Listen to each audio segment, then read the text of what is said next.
Shalom saudara yang terkasih dalam Kristus Yesus. Firman Tuhan bagi kita pada saat ini diambil dari Yohanes pasal yang ke-6 ayat yang ke-35. Saya bacakan bagi kita semua. Kata Yesus kepada mereka, "Akulah roti kehidupan. Siapa saja yang datang kepadaku, ia tidak akan pernah lapar lagi. Dan siapa saja yang percaya kepadaku, ia tidak akan pernah haus lagi." Ini kan pembacaan firman Tuhan, Bapak Ibu yang terkasih. Kita mengetahui Bapak Ibu dalam Injil Yohanes, kita tidak saja melihat mujizat-mujizat yang dilakukan oleh Yesus, tetapi dalam setiap mujizat itu disertai juga pengajaran yang sangat luar biasa yang menyelamatkan. Dalam Yohanes pasal yang ke-6, kita melihat ada dua mujizat sebelum Yesus memberikan pengajaran tentang roti kehidupan. Itu Yesus memberikan makan 5.000 orang, dan bagaimana Yesus juga berjalan di atas air.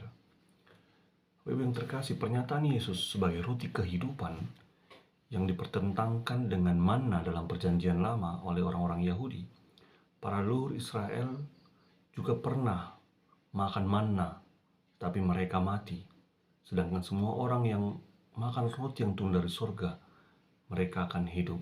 Apa yang dimaksud dari hal ini adalah bahwasanya mereka yang memakan manna dari surga itu adalah suatu simbol bagaimana itu akan digenapi melalui Yesus Kristus yang adalah roti kehidupan di dalam kehidupan manusia. Bapak Ibu yang terkasih, apa yang disampaikan dalam pasal 6 ayat 35 ini adalah bagaimana Yesus ingin mengingatkan, ingin mengajarkan bahwasanya roti kehidupan, roti jasmani tidak dapat menyelamatkan, tapi roti hidup, yaitu dirinya sendiri, itulah yang menjadi hidup yang kekal yang akan diterima oleh orang-orang yang percaya kepadanya. Saya ingin membagi dalam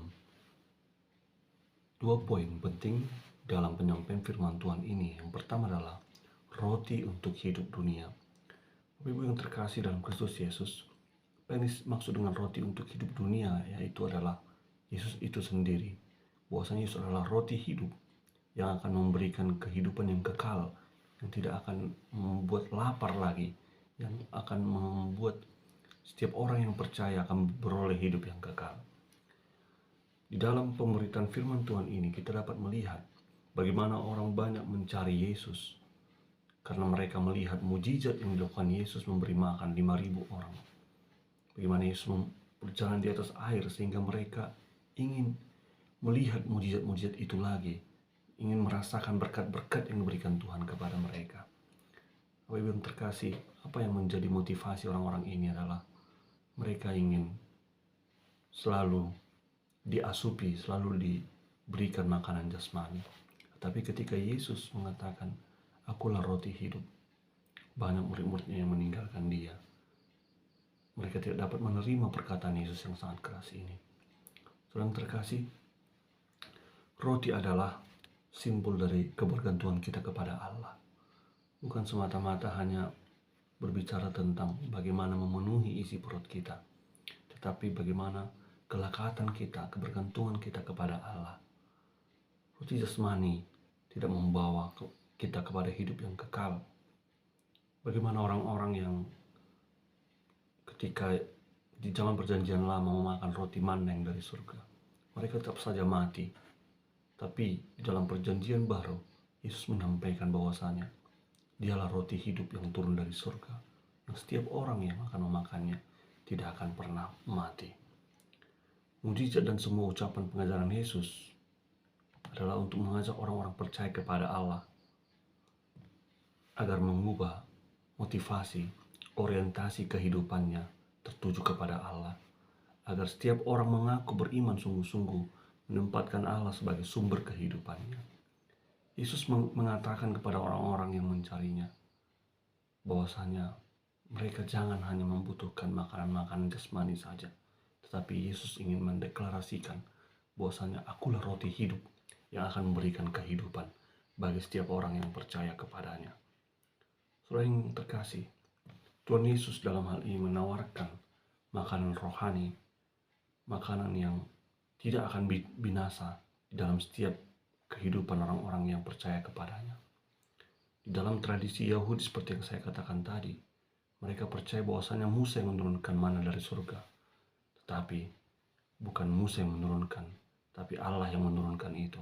Dan itu digenapi di dalam perjanjian baru. Yesus memberikan tubuhnya, hidupnya di kayu salib untuk menyelamatkan setiap kita yang percaya. Poin yang kedua yang ingin saya sampaikan adalah bahwasanya roti hidup membawa pertobatan. Bapak yang terkasih, jika kita melihat bagaimana realita kehidupan kita pada saat ini sebagai orang Kristen, banyak sekali kita terjebak dengan mujizat-mujizat, dengan kesembuhan-kesembuhan rohani, yang pada dasarnya itu tidaklah salah. Hanya saja sering sekali motivasi kita, keinginan kita yang membuat itu salah. Kita tidak lagi mencari Allah yang hidup. Kita tidak lagi teguh dalam pengajaran firman Tuhan. Tapi kita hanya suka dengan mujizat-mujizat yang dilakukan oleh beberapa hamba Tuhan. Bahkan akhir-akhir ini saya melihat di dalam media sosial di YouTube, banyak orang yang berbondong-bondong mendatangi suatu KKR, bahkan mengambil air putih untuk didoakan oleh hamba Tuhan untuk beroleh kesembuhan. Tetapi apa yang menjadi poin penting dari ayat, dari poin yang kedua ini adalah roti hidup membawa pertobatan. Pernyataan atau pengajaran Yesus tentang roti hidup mengenai dirinya bukanlah hanya sebatas deklarasi, melainkan Yesus tahu motivasi setiap orang-orang yang mencarinya salah. Bagaimana dengan kehidupan kita pada saat ini? Bagaimana motivasi kita mengikuti Kristus? Bagaimana motivasi kita mengikuti ibadah? Bagaimana motivasi kita mengikuti setiap persekutuan-persekutuan? Apakah kita hanya menginginkan mujizat-mujizat?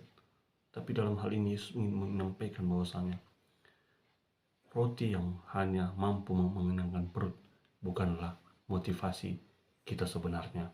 Tapi apa yang ingin disampaikan sini, Yesus ingin mengubah paradigma orang-orang pada saat itu dan juga kita pada saat ini, bahwasanya berpikir tentang urusan perut tetapi melupakan tentang urusan rohani yang mengaitkan kehidupan kita di kehidupan yang kekal. Mujizat memang menarik banyak orang, saudara, tapi jarang mendorong pertobatan dan iman jangka panjang. Yesus menegaskan bahwa tujuannya datang ke dunia bukan untuk memberikan makanan yang hanya dapat mengenyangkan tubuh jasmani yang bersifat sementara, melainkan makanan yang memelihara kehidupan rohani dan memberi hidup yang kekal dengan mentransformasikan dirinya menjadi roti hidup. Yesus menyatakan dirinya sebagai pusat dan pemilik kehidupan universal. Bapak yang terkasih, dalam Yohanes ini, Yesus tidak saja menyatakan dirinya sebagai roti kehidupan, tapi dia juga menyatakan dia adalah terang dunia, dia adalah air kehidupan, dia adalah pintu. Semua hal ini berkaitan dengan apa yang dihidupi oleh manusia. Yesus datang sebagai hal yang universal untuk dapat dipahami. Sebab siapapun yang memakan dagingnya dan meminum darahnya pasti mendapat hidup yang kekal. Bukan berarti ini dikaitkan dengan kanibalisme, bukan begitu berarti, tapi bagaimana kehidupan Kristus, teladan Kristus kita hidup di dalam kehidupan kita, sehingga kita dapat disebut sebagai anak-anak Allah. Belum terkasih, pernyataan Yesus sebagai roti hidup ini sekaligus bermakna bahwa menolak roti hidup berarti binasa. Seperti yang saya sampaikan tadi, bahwasanya roti adalah simbol kebergantungan kita kepada Allah. Apakah hidup kita sudah bergantung kepada Allah, Bapak Ibu? Apakah hidup kita sudah benar-benar mengikut Tuhan? Apakah kehidupan kita sudah benar-benar seperti teladan Kristus di dalam rumah tangga kita, di dalam kita bekerja, baik di dalam kita bersekolah? Tentu banyak hal yang menjadi pelajaran yang ingin kita tangkap dari pasal 6 ayat 35 ini. Bagaimana kita harus selalu bersatu dengan Tuhan. Agar apa? Agar setiap kita yang percaya kepadanya menjadi surat-surat Kristus yang terbuka tengah-tengah dunia yang begitu gelap ini. Nah, firman Tuhan yang ingin saya sampaikan bagi kita semua, biarlah kiranya kehidupan kita selalu bergantung kepada Allah. Biarlah kehidupan kita selalu menunjukkan teladan Kristus di tengah-tengah dunia ini. Mari kita berdoa.